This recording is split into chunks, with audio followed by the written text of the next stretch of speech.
Welcome to the Tarkuri world. முதல்வரின் சேவையை பாராட்டுவோருக்கு சேவை வரி விதித்தால் இந்தியாவின் கடனை இன்றே அடைக்கலாம். நீ சொன்ன வாக்கியத்தை தஞ்சாவூர் கோயில் கல்வெட்டுல வெட்டி வச்சிட்டு பக்கத்திலேயே நீ உட்கார்ந்துக்க. உனக்கு பின்னால வர்ற சந்ததிகள் அதை பார்த்து படிச்சு தெளிவா தமிழகத்தை காக்க வந்த நவசக்தியா ஏண்டா இந்த பொழப்புக்கு கௌரவமா பழுப்பு வைக்கலாம்டா. விவசாயிங்கிற பேர்ல மண்ணை அதிகமா அள்ளுற மாஃபியாக்களை விட மாட்டோம். நம்ம மாண்புமிகு உறுப்பினர் கேக்குறாரு, இந்த வண்டல் மண் எங்க பாகிஸ்தானுக்கா போகுதுன்னு. விவசாயிக்கு மட்டும்தான் போகணுங்கிறதா தமிழ்நாடு முதலமைச்சர். பாகிஸ்தானுக்கு இல்ல, பக்கத்து ஊருக்கு கூட போக விட மாட்டோம். வண்டல் மண்ணை எதுக்கும் பயன்படுத்த முடியாது. நிலத்துக்கு தான் இயற்கை உரமா பயன்படுத்த முடியும். அதிமுக ஆட்சி செங்கல் சோலைக்கு வண்டல் மண் அதிகமா பயன்படுத்த முடியாது. களிமண் தான் பயன்படுத்த முடியும், செம்மண் தான் பயன்படுத்தி. இவ்வளவு நாளா இது தெரியாம போச்சு. எரிவாயு செயலாக்க நிலையத்திற்கு கொண்டு செல்லப்படுகிறது.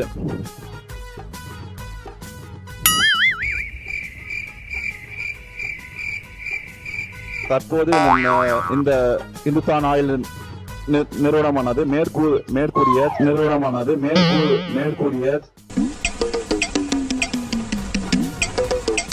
கடல்சார் எண்ணெய் மற்றும் எரிவாயு வளாகத்தில் கூடுதலாக 4 மேம்பாட்டு கிணறுகள் துளையிடும் திட்டம்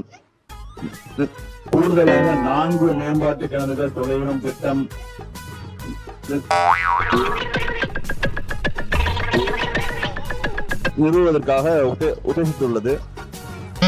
மத்திய அமைச்சகத்தின் இத்திட்டத்திற்கான வரையறை நிபந்தனை டேர்ம்ஸ் ஆஃப் ரெஃபரன்ஸ் 21/8/2022 வழங்கப்பட்டது. இந்த மாதிரி நிகழ்ச்சி இதுக்கு முன்னாடி நிறைய நடந்திருக்குது. ஆனா இதுதான் காவல்துறையோடைய அறிக்கையா இல்ல காவல்துறையா இல்லை இறந்த சகோதரியின் தாய்னா எங்க முதலமைச்சர் ஒரு தாய் பக்கம் தான் நிற்பார். என்னடா டயலாக் இது? எவன் எழுதி கொடுத்தான அது இப்படி பேசிட்டு போறான்? மாண்புமிகு முதலமைச்சர் அவர்கள் அவைக்குள்ளே வரும் பொழுது அமர்ந்திருக்கக்கூடிய எதிர்கட்சி தலைவருக்கு அந்த கண்ணியத்தை சொல்லிக் கொடுத்து 8 கோடி மக்களின் முதலமைச்சருக்கு அந்த மரியாதையை தர வேண்டும் என்ற கண்ணியத்தை சொல்லித்தர வேண்டும் என்பதை பேரவைத் தலைவர் வாயிலாக தெரிவித்துக் கொள்கிறேன். எனவே முதலமைச்சர் வருகிற போது எதிர்கட்சிகள் வருகிற போது எழுந்து நின்று மரியாதை தெரிவிக்க வேண்டும் என்பது கட்டாயம் அல்ல.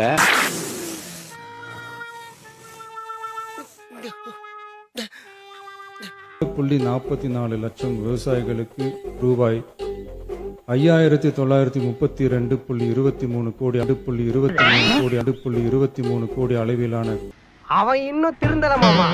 பேரவைத் தலைவர் அவர்களே, மாண்புமிகு எதிர்கட்சி தலைவர் சொன்னாரு, இந்த மாதிரி 15 காவலர்களுக்கு சிறப்பு விருது கொடுத்தோன்னு. இது ஒன்றும் புதிய நடைமுறை கிடையாது. வருடம் புரட்சி தலைவி அம்மா காலத்திலிருந்தே இது கொடுத்துட்டு தான் வராங்க. தவறான தகவலை இங்க பதிய வைக்கிறீங்க. இந்த திட்டத்தை கொண்டு வந்தது எங்களுடைய தலைவர் 2023ஆம் ஆண்டு தான் அறிமுகப்படுத்தப்பட்டது. எல்லாம் தெரிஞ்சுட்டு பேசுங்க. என்ன ரிஜெக்டா? சினிமா ஹீரோ தானே, அவருக்கு நாட்டு நடப்பை பற்றி என்ன தெரியும், மக்களை பற்றி என்ன தெரியும் என்றுதான் பலரும் தவறான எண்ணத்தில் இருந்தார்கள். வரட்டும், பார்த்துக் கொள்ளலாம். இருக்கவே இருக்கு பிஜேபி பி டீம் என்ற ஆயுதம் என்று அலட்சியமாக இருந்தார்கள். மைண்ட் வாய்ஸ் நினைச்சு சத்தமா பேசிட்டு இருக்கீங்க. மட்டும் இருந்தால் போதுமா? தேர்தல் அரசியலில் வெற்றி பெற நல்லவனாக மட்டும் இருந்தால் போதாது, வல்லவனாகவும் இருக்க வேண்டும். எங்கள் தலைவர் நல்லவருக்கு நல்லவர், வல்லவருக்கெல்லாம் வல்லவர். முகரக்கட்டையெல்லாம் பார்த்தாக்க அவ்வளவு நல்லவனுங்க மாதிரி தெரியல. நாட்டு மக்கள் ஒண்ணுமே புரியாம ஓட்ட போட்டு தள்ளிவிட்டாங்க. ஒன்னும் பண்ண முடியாது. 5 வருஷம் அவ்வளவுதான். எனது மன்மாத நன்றியை தெரிவித்துக் கொள்கின்றேன்.